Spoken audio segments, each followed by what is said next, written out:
In order to understand the full story and struggle of the indigenous peoples of India and Mexico, we must first explore the roots of colonialism and how it has deeply affected the culture and daily lives of previously colonized countries even today.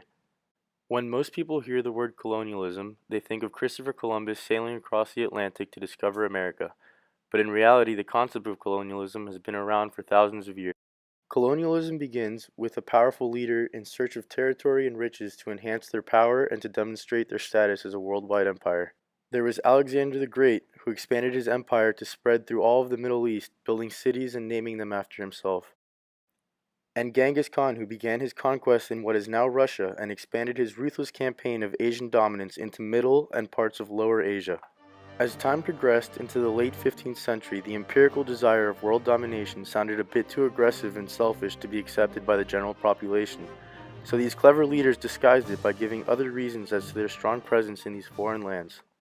Mexican social scientist Pablo González Casanova explains how the term colony has changed throughout the past centuries, as originally being understood as a territory occupied by immigrants of mother country, but then colony was misunderstood as a territory in which the immigrants dominated the indigenous people. Most empires proclaimed it was to spread religion or to establish port cities as reasoning to conquer foreign territories. But the most common was the claim that it was a purely humanitarian desire to help the indigenous populations. Though we will primarily be discussing the effects of this empirical strategy used by the British during their occupation of India and the Spanish colonization of Mexico, these same colonial tactics were used all over the world and are not isolated to these two regions. The Spanish crown used the money and the influence of the Catholic Church to fund their expeditions to Mexico, claiming that they were spreading the word of God, which few did. The Spanish government implemented the encomienda system, which designated property and Indian labor rights to Spanish settlers, and in return, the encomendero would provide protection and instruction of Christianity.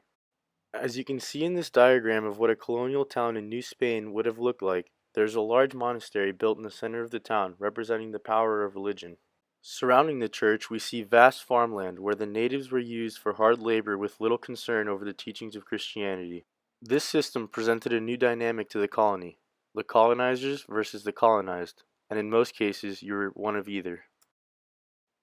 The white Spaniards who stayed in Mexico after the revolution against Spain continued their positions of power and were a majority in the new Mexican government. Due to the extremely long period of colonization and oppression of the indigenous Mexicans, some white Spaniards felt a sense of entitlement and superiority, and a caste system developed. Similarly, in India, the British government had taken control and established itself as the dominating force. The coastal towns of India were originally just used by the East India Trading Company as ports to stop and resupply or trade for silk and other spices.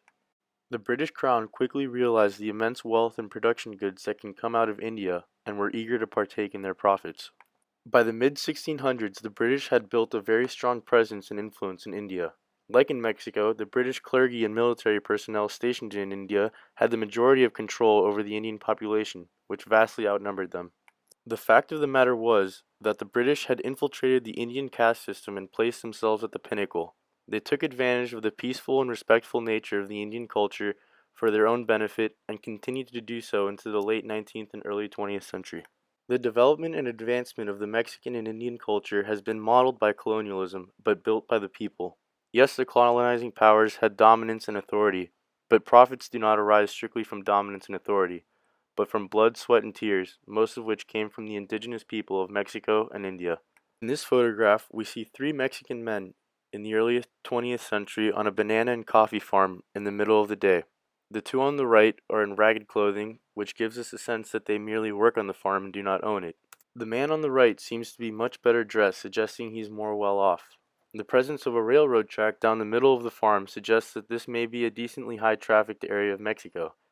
The body language of the three men suggests that they are proud of their work and labor. Here we have a postcard showing four men, one of which is in a suit, and the rest are wearing clothing similar to the two men in the photo of the banana and coffee farm. This tells us that perhaps the man in the suit is the owner of a farm or mine where these men work, showing the differences in classes. In this photo we can see a very large team of Indian workers, who are usually at the lower end of the caste system, in the process of constructing a railroad, which you can see at the top right. Many of these railroads were implemented by the British government to move cargo and supplies easily, but as you can tell, all of the work was done primarily by the people of India. To the left of the railroad, there's a small village comprised of shacks and small homes. Often, the men who worked on the railroads would set up camp near it in order to maximize their work time. Here, we see a very rocky setting, which appears to be on the side of a cliff. At the top of the cliff, there's a large, luxurious home looking over the valley.